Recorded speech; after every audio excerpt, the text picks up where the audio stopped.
Ek weet nou nie wie is die geestelikes en die minder geestelikes nie, maar julle word in kategorieë hier ingedeel. Ek staan hier een kant op my eie, ek voel veilig. Ek voel veilig.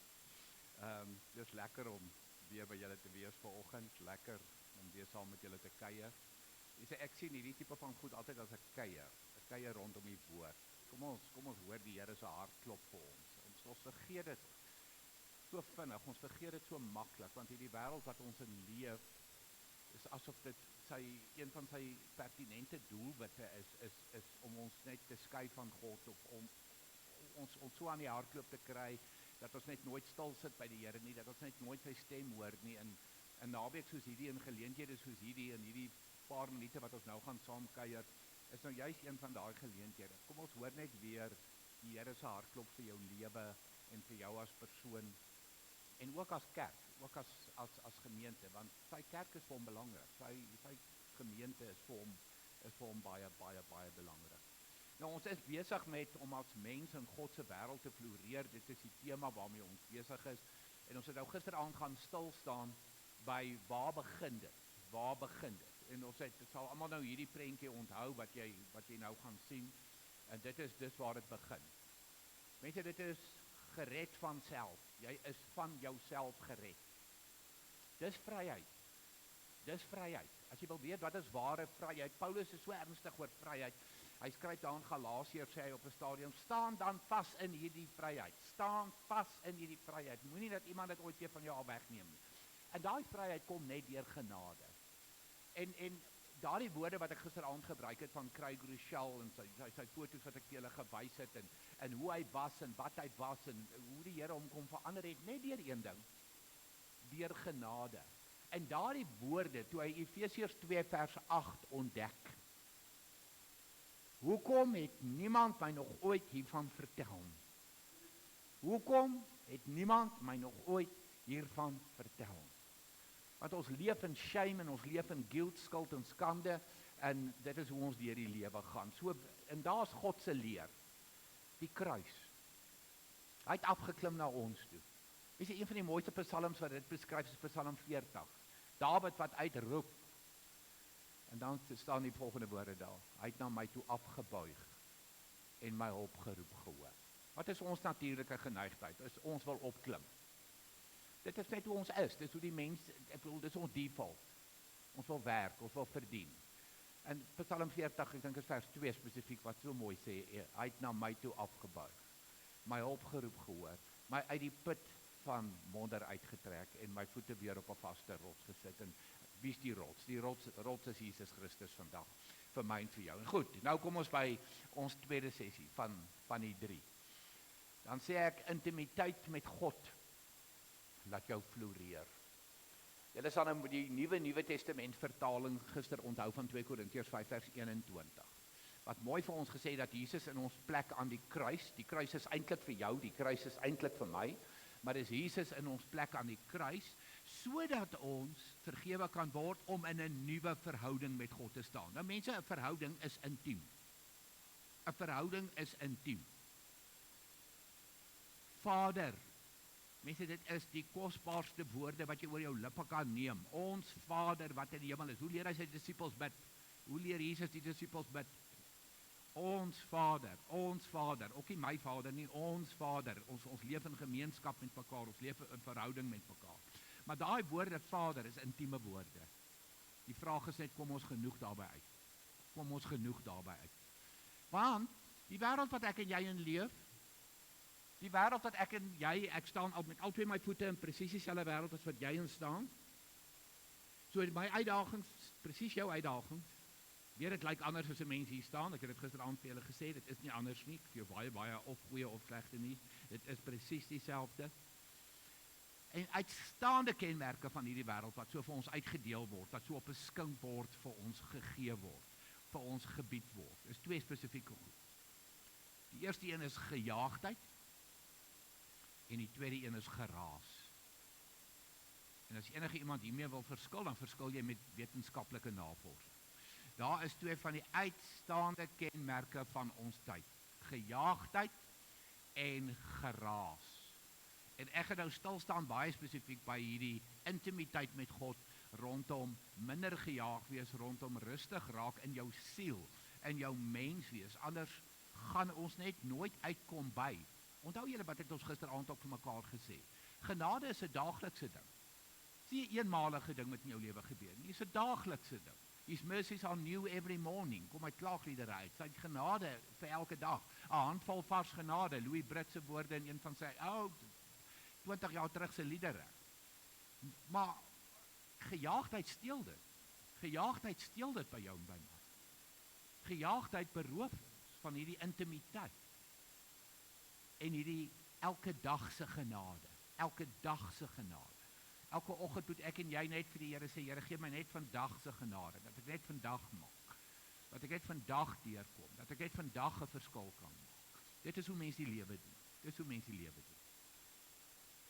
Nou wil ek weer praktiese voorbeelde gebruik, soos ek nou gisteraand vir Craig Rochelle gebruik het rondom genade. Wil ek nou begin met twee mense wat, die een is reeds oorlede, en dit is die legendariese Dallas Willard, die ander een is alive and well, en dit is die baie bekende John Ortberg. Nou John Ortberg het op 'n stadium, was hy by Willow Creek, Willow Creek en Rick Warren se kerk in Los Angeles was, ek dink ons kan sê die eerste twee megagemeentes in die wêreld. Hulle het die megagemeente beweging aan die gang gesit. Nou goed.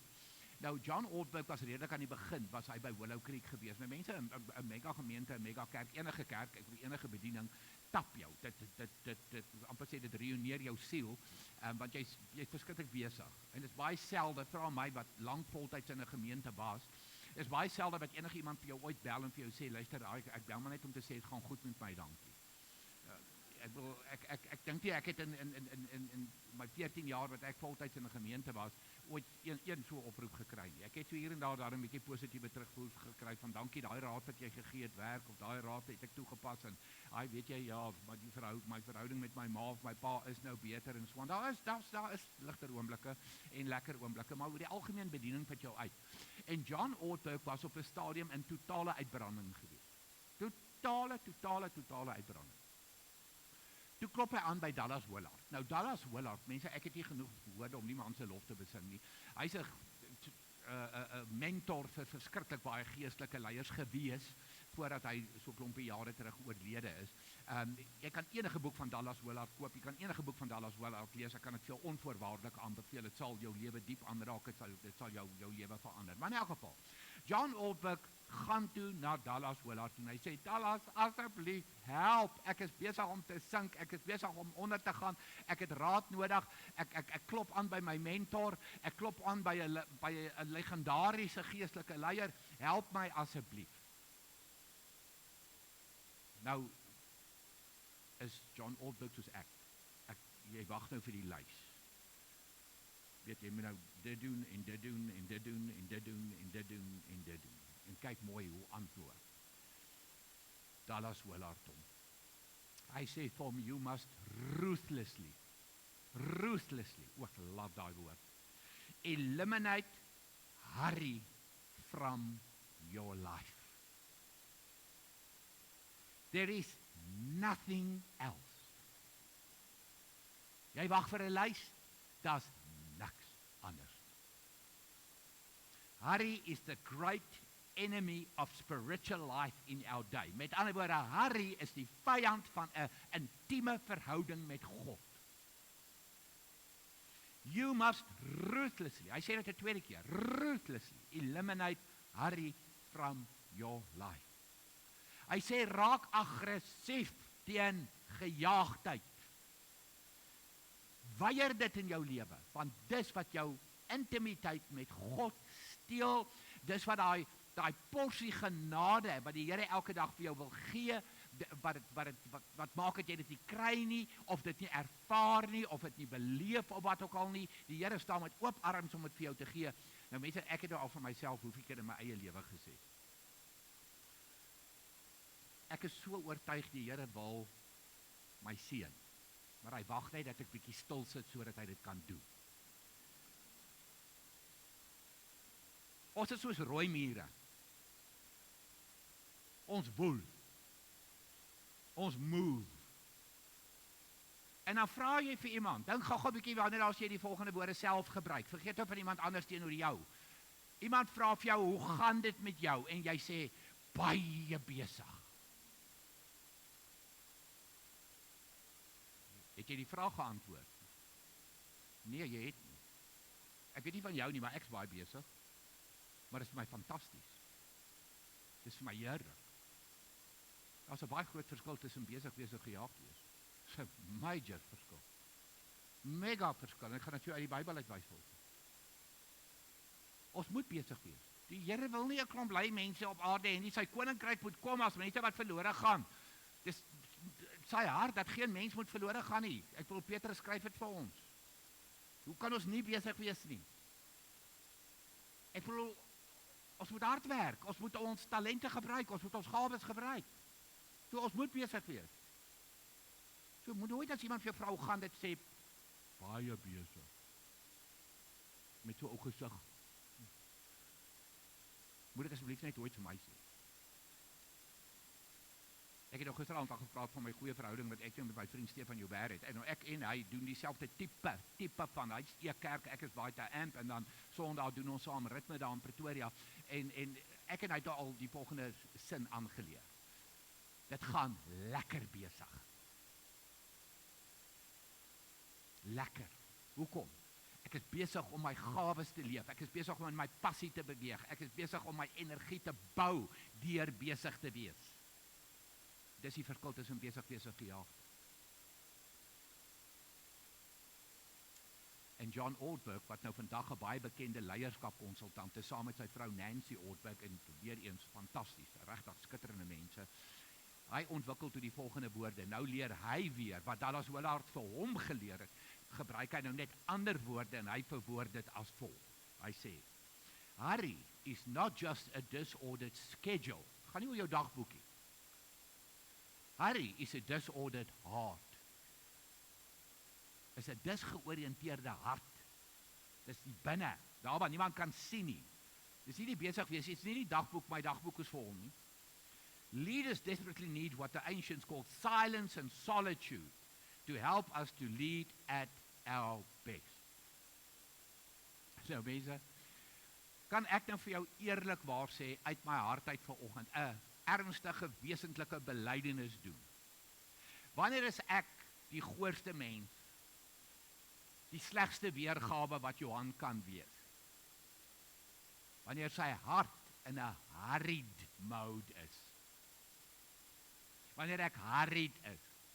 Dis wanneer ek lelik praat, dis wanneer ek ongeduldig raak, dis wanneer ek liefdeloos raak, dis wat ek nie nog nice is met mense nie, en weet die probleem? Hulle of ek? My vrou of ek? My kinders of ek? Papi. Het my dogter eendag gesê, ek het so gelag, dit was hysteries. My kinders is nou almal oor die 30 uit die huis uit gaan met hulle baie goed, versprei oor die wêreld, en Suid-Afrika, maar ek sal nooit vergeet toe hulle tieners was nie. My jongste dogter het my so goed geken, sy het my gespeel, sy het my so gedraai maar pinkie. Dan sê sy vir haar boetie en haar sussie, pa, ek het nou net van die werk afgekom, mense, nou is ek harried, met ander woorde, my mood is nie lekker nie. Hoor julle, daar gaan ons. Waar begin dit? Met die harrie, die disordered heart. Dan hoor ek hoe sê sy vir haar boetie en haar sussie, maar net hard genoeg dat ek het op moet hoor. Kantig vir hulle, maar dit is eintlik vir my. Julle, pas op 'n bietjie, hy is weer grumpy vandag. Dan breek ek. Dan stop ek. Dan hoor ek die stem van die Here. Dan hoor ek die Heilige Gees. Wat sê, hoor uit die mond van die suigeling. Hoor uit die mond van die suigeling. Jy's goor as gevolg van jou hart wat disordered is. Jy's ongeskik kort af, want daar's fout met jou. Kry dit in plek. So, Harry is not just a disordered schedule. Gaan nie net oor die besige dagboek nie. Harry is a disordered heart. Nou wil ek vir jou 2 lesse uit die psalms uitleer vanoggend. Mense, hoekom ek die psalms love? En ek bedoel dit, ek is lief vir die psalms. Ek leer 2 goed uit die psalms uit. Die eerste een is 'n rou eerlikheid. Jy gaan sukkel om ergens in die wêreld materiaal te kry wat so rou eerlik is. Jy hoef nie in 'n ontkenning te leef nie. Jy kan vir die Here sê, Here, dit gaan goor.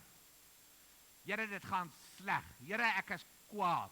Ek wil, hy weet dit in elk geval net vir te loop. As jy gewoon het gedink het, jy kan dit vir hom wegsteek. Laat my so dink aan Adam en Eva wat vir hom wegkruip in die tuin van Eden. Nou. 1, 2, 3 blok myself. Ek wil het hulle regtig gedink hulle gaan by daai punt kom. Ek wil hulle kruip weg vir God. Ek wil my enigheid. Dit is hoe ons ook baie keer is. Ons is so kwaad vir die Here, of ons is so ontsteld oor die lewe, maar Here, ons is so lief vir U. Ek wil, ons is nie met hom eerlik nie. So die psalms leer vir ons eerlikheid. En die tweede ding, leef stadiger. Leef stadiger. Dis die tweede ding wat die psalms ons leer. Stop so nou en dan in jou lewe. As jy so grumpy geraak en so goor raak, en jou dogter moet jou daaraan herinner, terwyl sy met haar boetie en haar sussie praat, kom jy net so bietjie raak vir my rustig. Sit 'n choppie op die vuur, chill 'n bietjie, soos die tiener sal sê. En kom by die Here uit. Kom by die Here uit. Kom ek gee vir jou voorbeelde uit die psalms uit. Psalm 4 vers 4 en 5. Die Here hoor as ek na hom roep. Baie keer roep ons na die Here, dan voel dit vir ons hy hoor nie. Hy hoor. As jy ontsteld raak, as jy ontsteld raak, goor raak, mislik raak, ongeskik raak, whatever, moenie sondig nie. Dink in stilte daaroor na. Daar's die geraas. Vat weg jou foon, sit af die televisie. Dink in stilte daaroor na, as jy gaan lê. En dan, gee dit vir die Here en laat dit daarby. Gee dit vir die Here en laat dit daarby. Ek het 'n beleid in my lewe. Ek weet nie ek het die ding altyd toegepas, maar in elk geval. My beleid in my lewe, jare terug al. Hierdie is nie 'n nuwejaarsvoorneme of iets nie. Enigiets in my lewe wat my krap, enigiets in my lewe wat my pla. Ek wil net eers met die Here daaroor praat voor ek met enige mens daaroor praat. Dan mense, hoeveel keer in my lewe het ek myself nou al uitgevang dat ek nou al met 20 mense daaroor gepraat het en dan sê ek vir myself, ja, jy het nog nie by die Here uitgekom. En dis wat hierdie psalm vir jou sê. Wanneer jy ontsteld raak, stil, rustig, deel dit met die Here, gee dit vir hom. Weet jy wat? Jy gaan slaap. Jy gaan nie met bekommernis lê nie. Bekommernis is omdat ons nie hierdie goed met die Here deel nie, omdat ons nie stil raak nie, omdat ons nie daai intimiteit met die Here het nie. Psalm 62 vers 1 en 6. Net by God vind ek rus. Van hom kom my redding. Net by God vind ek rus, want op hom vertrou ek. Soek jy rus, vrede in 'n onvredevolle wêreld, in 'n aggressiewe, kwaai, mal wêreld? Dis wat dit beteken om te floreer. Die wêreld is onrustig en ek het vrede. Die wêreld val uitmekaar en ek is heel. Die wêreld is 'n gemors en dit gaan met my goed, dankie. Hier, waar niemand kan sien. Want net by God vind ek dit. Hy gee vir my daai vrede wat alle verstand te bowe gaan. Hy gee vir my daai rus in 'n rustelose wêreld. Maak ons genoeg tyd hiervoor. Ek vra vir myself vir die heel eerste, nie die een oomblik dink dis dit nie. En dan hierdie verskriklike mooi skrifgedeelte. Ek het 'n spesifieke prentjie daarby gesit wat my so diep geraak het. Psalm 131 vers 2. Ek het rus en kalmte gevind. Mense, dis wat ons nodig het. Ons het rus en kalmte nodig in hierdie lewe. Soos 'n kindjie wat by sy moeder tevredenheid gevind het, so het ek tevredenheid gevind. Kyk daai woorde. Rus, kalmte, tevredenheid. Hoeveel van ons, en nou vandag in hierdie vertrek, het rus, kalmte en tevredenheid in ons lewe? Kyk, waar kry jy dit? Jou kop aan God se bors. Jou kop aan God se bors. Ek sê altyd vir my, een van die mooiste gedeeltes wat daar is in die Bybel, uit Jesaja uit, wat die Abba gedeelte, God se Abba gedeelte vir ons beskryf word, ook in Romeine 15. Abba Vader, Abba Vader. Nou mense, hoe ken ek en jy Abba?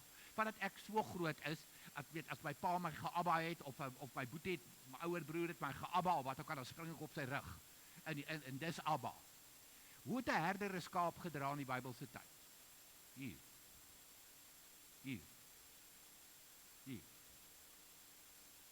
En dis wat jy in hierdie prentjie sien. En dis wat hierdie Psalm vir jou probeer sê. Ek sê altyd, weet jy wat, raak nou rustig, raak nou kalm, gaan sit net vir 'n slag by die Here, al is dit vir 5 minute, al is dit vir 10 minute. Ek hou nie van mense wat my challenge vir 'n uur of 'n uur en 'n half of 2 ure nie. Ek voel that's too much. Gaan doen dit vir 5 minute, gaan doen dit vir 10 minute en gaan hoor net weer die Here se hart klop. Gaan hoor net weer die Here se hart klop. Dis intimiteit. Dis intimiteit. Dis rus, kalmte en dit is tevredenheid. En dan, as ek nou een Psalm moet uitsonder van almal, dan is dit Psalm 77. Vers 1, hoor jy die desperaatheid. Hier is die rou eerlikheid. Ek roep na God om hulp, want hy sal my hoor. Hy hoor. As ek roep, hoor hy. In my nood soek ek hulp by die Here. Ook in die nag bly my hande in gebed uitgestrek. Kyk, hoor mooi, ook in die nag. Daarom slaap ek in die nag. Ek bekommer my nie in die nag nie. Want ek is by die Here in my nood. Ek raak rustig by hom in my nood. Mense, nou weer, ons het net soveel tyd. So, doen jouself 'n guns wat hierdie sessie aanbetref. Julle kan dit self net in julle besprekings doen. Lees die hele Psalm 77. Dan gaan jy agterkom, Psalm 77 het 2 dele. Die eerste deel is baie ontstellend. Ek bedoel, hierdie is 'n Psalm van Asaf. Asaf is verskriklik ontstel. En weet jy, hy blameer God. U het u genade aan my onttrek en ek ervaar niks van u ontferming nie. En gaan u liefde nou altyd stop en gaan u liefde nou altyd ophou. En dan kom daar 'n sekere moment in daai Psalm van stil raak, van stil wees by die Here, intiem raak by die Here en ewe skielik draai. Dit is 'n radikale draai wat kom in die Psalm, na tevredenheid en na kalm en na rus. So Psalms is vol hiervan, die eerlikheid, die rus, die kalmte en die Here wat vir ons tevredenheid en rus en kalmte gee. Nou hierdie man skryf dit vir my die raakste van almal in terme van, as ek nou aanhalings kan gebruik, dis James Goll. I say learning to be quiet before the Lord is one of the greatest challenges we face today in our quest to enter in and experience true intimacy with him. En daar slat hy die spyker so op die kop met sy true intimacy. True intimacy. Weet jy wat verlang die Here van my? Prestasie of om net by hom te wees elke dag? En die lewe saam met hom te doen. Nie hy die lewe saam met my te doen nie, ek die lewe saam met hom te doen. Hy is die een wat voorloop, ek sien die een wat voorloop. Hy loop voor, ek volg. So ek doen die lewe saam met hom. Ek volg maar net in sy voetspore. Dis true intimacy. Maar ek het nodig om stil te raak. Ek het nodig om stil te sit. In 'n wêreld wat die kultuur uitroep, jaag, jaag, jaag, geraas, geraas, geraas. Nou mense om te kies teen 'n kultuur. En dit is hoekom Jan Gall se woorde vir my so ongelooflik treffend is. Hy sê it's one of the greatest challenges we face today. Ek kom nie vandag om vir jou te sê, "Hey, luister, ek het vir jou 'n maklike opsie nie." Intimiteit met die Here, sit bietjie stil by die Here elke dag. Jy gaan dit dalk vir 2 dae regkry of vir 3 dae regkry en dan gaan dit mense weer so. Vra my, been there, got the t-shirt. Oor en oor. Ek ken hierdie waarheid. Ek ken die skrifgedeeltes. Ek ken Dallas Willard se aanhalings en James Gall se aanhalings en dis the greatest challenge. Want jy word ingesluk en ingeslurp deur 'n wêreldkultuur van gejaagdheid. En nou, om te kies teen 'n kultuur is altyd moeilik. Altyd moeilik. Kom ek noem vir julle 'n voorbeeld. 'n Tiener in die hoërskool sonder 'n slimfoon.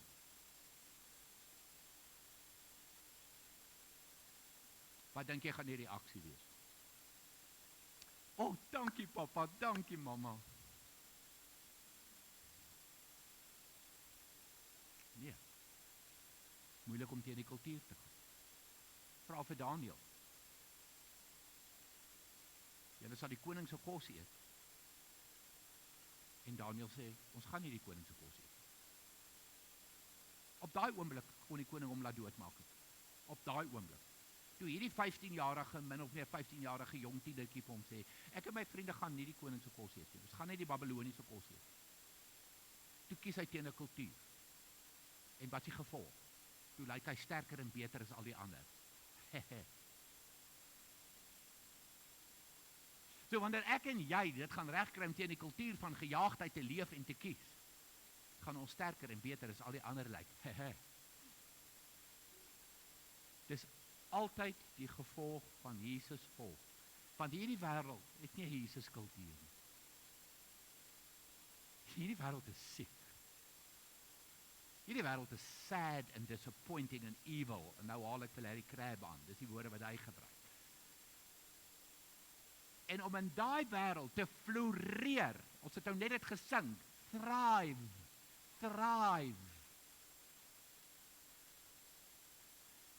Jy gaan 'n paar baie moeilike keuses moet maak. One of the greatest challenges we face today in our quest to enter in and experience true intimacy with him. Nou goed, nou spring ons Bybel toe. Jesus self. Nou mense, ek het net vir jou gesê, as 'n groot verskil tussen besig wees en gejaagd wees. Nou Jesus, hoef ek nie vir jou te verduidelik nie, was baie besig. Hy het aarde toe gekom en hy het 'n dringendheid in hom gehad. Hy het 'n verskriklike dringendheid in hom gehad. Wat was sy dringendheid? En dis hoekom ek altyd sê, ons moet almal, elke gelowige in hierdie wêreld moet leef met 'n dringendheid. Nie 'n gejaagdheid, nie 'n dringendheid. Want daar's mense wat verlore is. En daar's mense wat hartseer is, en daar's mense wat stikkend is, en partykeer is ons daai mense net so te loop. Ek wil dan moet ons ook toelaat dat ander ons bedien, net so tussen my en jou. Jy kry mos mense wat nie daarvan hou nie. Ek was een van hulle tot ek geleer het wat nederigheid regtig beteken. Maar in elk geval, Jesus in Markus 1 is die ultimate voorbeeld van besig wees. Daar's 'n sekere deel in Markus 1, as ek dit lees word ek moeg. Hier kom dit. Dis vers 21 tot vers 38. Kyk wat doen hy. So, terwyl jy dit lees, sien Jesus se dagboekie in. Leer mense in die sinagoge. Nou mense, om mense te leer in die sinagoge, val nie uit 'n boom uit nie, dis nie maklik nie, dit vat jou energie, dit maak jou moeg. Die tweede ding, hy dryf 'n onrein gees uit 'n man uit. Hy maak Petrus se skoonma gesond, alles so. Dis so vers na vers na vers na vers na vers. Toe is die hele dorp so beïndruk met hierdie man wat Petrus se skoonma gesond gemaak het. Die hele dorp se mense kom na sy huis toe. Dis nie Jesus se huis nie, na die huis. Die hele dorp kom by die huis. Nou mense kry gou die prentjie. Hoeveel mense? Een huis. 'n samedromming. Hulle bring al die siekes en die met bose geeste. Nie die 2 wat siek is nie. Al die siekes. En almal met bose geeste. Hulle kom. Raai. En hy maak gesond en hy dryf geeste uit en sy energievlakke moet baie laag wees. Kyk nou mooi, sy dagboek, deel van sy dagboek. Vroegmôre, dis nog in die nag, is donker, het hy na 'n eensame plek gegaan en gebid. Hier is die groot verskil tussen wat besige programme aanbetref, dink ek, tussen Jesus en baie van ons. Hierdie is in sy dagboek geskryf. Is deel van sy dagboek. Tyd met my Vader. Tyd vir stil sit. Tyd vir reconnection.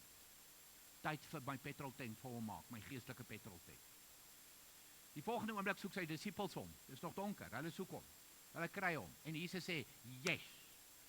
Kom, ons moet na die dorpies toe gaan want ons het gekom om die evangelie te verkondig. Kom, ons let's move it. Kom op, daar gaan ons." Na wat gebeur dit?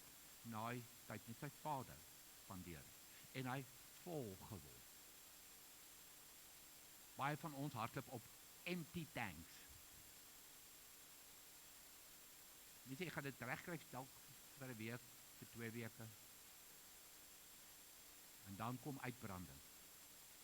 Nou wonder jy, waar kom dit nou vandaan? In die meantime het jy kliphard daaraan gewerk die laaste 6 maande om uit te brand. Dis hoe uitbranding werk. Vra my, wat gelukkig al 20 jaar terug. Die slegste tyd van my lewe, 'n ernstige uitbrandingstydperk in my lewe. Ek ken dit. Gelukkig was dit vir my so sleg, ek het net vir die Here gesê, nooit ooit weer in my lewe nie. Want dit kom deur Harry. Dis wat Harry doen. En nie stil sit by die Here nie, en jou nie vol maak nie, en jy gee, wat gee jy? Wat gee jy? Soos die Here vol maak, moet jy gee. Soos die Here jou laat oorloop, moet jy gee. En soos jy leeg raak, maak hy vol. Later as jy op empty het, niks meer om te gee nie, maar jy gaan sit nie stil dat hy kan volmaak nie. En dis gelyk aan uitbrand. Maar Jesus het dit geken, so hy het nooit uitgebrand. Al was hy baie besig en baie dringend. Nou is ek by Gordon MacDonald.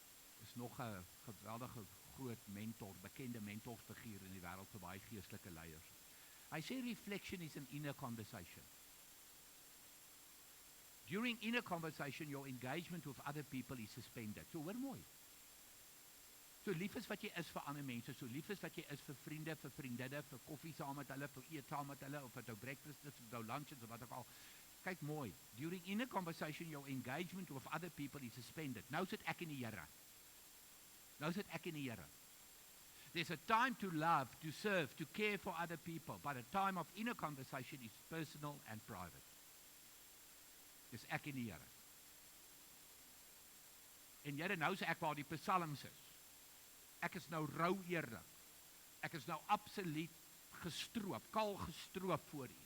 Dit gaan met my so en so en so en so en hierdie het gebeur en hierdie gebeur. Ek sê nou vir jou, mense, ek het nog nooit 5 minute tyd met die Here spandeer wat ek nie opgestaan het en absoluut totale ander mens was nie. Nog nooit. En nou is die volgende vraag wat ek myself vra, kom doen dit nie meer nie. En dis die vraag wat ons vir onsself moet afvra. Kom ons spring terug Bybel toe, Markus 6. Die disippels kom terug na hulle 2 uitgestuur is. Dit is my so mooi hierdie. Die apostels het na Jesus toe teruggekom en vir hom alles vertel.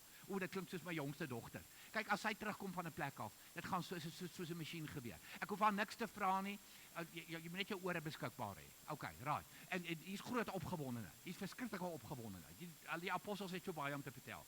Hulle het vir hom alles vertel wat hulle gedoen en wat hulle die mense geleer het. Kyk nou wat gebeur. Daar was baie mense wat gedurig gekom en gegaan het, sodat Jesus en sy disippels selfs die kans gehad het eers om iets te eet nie. Never mind te rus. Kyk wat doen Jesus. Hy sê vir hulle, kom julle alleen saam na 'n stil plek toe en rus 'n bietjie. En hulle het met 'n skei en daar gehad. Onmiddellik, wat is die behoefte wat die Here sien? Jy het rus nodig. Jy het stilte nodig. Jy het intimiteit met my nodig. Vir oorvloedige lewe, jy kan nie daar sonder nie. Ek is opgewonde om al julle stories te hoor, maar kom ons moet 'n bietjie eenkant. Mense put jou uit. Dit is too much. En dan lees jy Matteus 14, die bekende gedeelte, vers 22 en 23. Net daarna het Jesus sy disippels in die skei laat klim. Kyk nou mooi, hy stuur sy disippels weg. Om so lank voor hom uit te vaar na die oorkant toe, terwyl hy nog eers die mense huis toe laat gaan. Hierdie is nou na die vermeerdering van die brode. So hy sit met hierdie skare mense, hy stuur hulle huis toe, hy vat sy disippels, hy sit hulle in 'n boot en hy sê vir hulle, daar gaan julle. Dit beteken, hy's nou alleen. Hy's nou alleen. Nadat hy die mense weggestuur het, het hy alleen na die berg toe gegaan om te bid. Toe dit aanpos, was hy daar, alleen. Daar's Jesus se geheim. Daar's Jesus se geheim, hoekom hy nooit uitgebrand het. Hoekom hy verskriklik besig was, maar nooit gejaag nie. In sy dagboek was geskryf, tyd met my Vader. En dis wat ek en jy moet leer. In ons dagboeke, skryf, tyd met God. Tyd met God. Ek werk baie in die onderwyswêreld, geweldig baie by skole. En ek leer hierdie vir skoolhoofde. Jy sê vir jou sekretaresse vir die volgende 15 minute of vir die volgende 20 minute, is jy nie beskikbaar nie, vir niemand nie. Nie vir 'n kind nie, vir 'n personeel nie, vir enige telefoonoproep nie. Meneer is nou of mevrou of juffrou of whatever nou, is nou besig. Nie beskikbaar nie.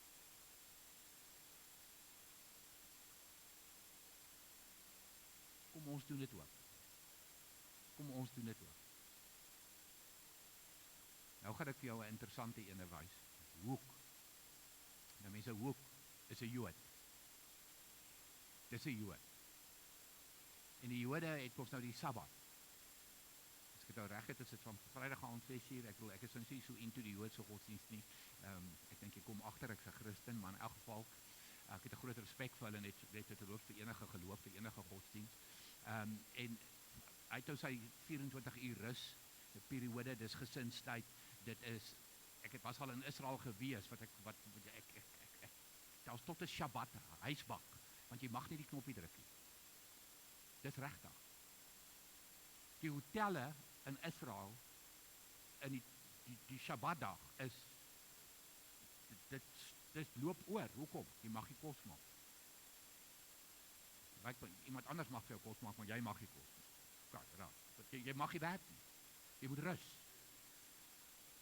En iemand het hierdie hoek gesien, wat saam met hom gewerk het, hoe hy na sy Sabbat teruggekom het werk toe, en hy's absoluut net nuwe energie, nuwe krag, nuwe humor, nuwe passie, nuwe whatever. En toe vra hy hom, hoe kry jy dit reg? Toe sê hy vir hom, stilte, rus, nie werk nie. En die sy woorde, the main effect is release, peace, gaiety, and lifted spirit. Hy sê, dis hoekom ek lyk soos ek lyk as ek by die werk aankom. Ek is gerefresh, ek is 'n nuwe mens. Dis wat rus doen, dis wat stilte doen. Nou vir my en vir jou, om ingeprop te wees by Jesus, dis waaroor dit vir ons gaan as gelowiges. Hier gaan oor Jesus. Ons het daai stilsit nodig. Ons het daai rustigheid nodig. Ons het daai kalmte nodig in ons lewe. En dan kom die baie bekende, ek is baie naby aan klaar, Brené Brown. Ook het soveel respek vir hierdie vrou. Sy is 'n fantastiese navorser en sy skryf ongelooflik.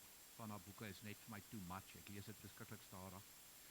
Maar hierdie is nou nie baie moeilik om te lees nie.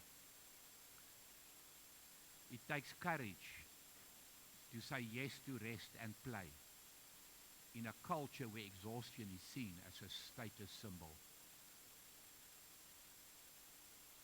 dink ek, maar jy klap vir ons met hierdie woorde hoor. Hoe gaan dit? So besig. Statussimbool. Statussimbool. Kom oor dit. Dis dom. Gejaagdheid is dom. Die uiteinde van gejaagdheid is uitbranding en die kans is baie goed angs en depressie. En kom by die plek wat jy vir jouself sê, daar's 'n verskil, leer by Jesus tussen besig wees en gejaagd wees. Moenie met 'n disordered hart leef nie. Jy kan maar met 'n vol dagboek leef. Skryf die regte goed daarin. Maak plek daar. Tyd met God, tyd met vir my huwelik, tyd vir my gesin. Maak 'n deel van jou dagboek. Jy sal nie uitbrand nie, jy sal nie na die angs en depressie kant toe gaan nie. Hou op om van exhaustion 'n statussimbool te maak. Dis dwaas om Salomo se woorde te gebruik in Spreuk. Dis dwaas. Maak tyd. Hê die moed, hê die dapperheid om na jouself te kyk en na jou geestelike lewe te kyk, na jou intimiteit met God te kyk en verantwoordelikheid te vat daarvoor. Want as jy wil floreer, is dit ononderhandelbaar. Ek sluit af met 'n paar laaste gedagtes van Dr. Charles Stone wat sê, stilte breek die mag van gejaagdheid in jou lewe. Daar's die eerste ding wat ons wil breek. Ons wil die mag van gejaagdheid breek. Stilte breek dit.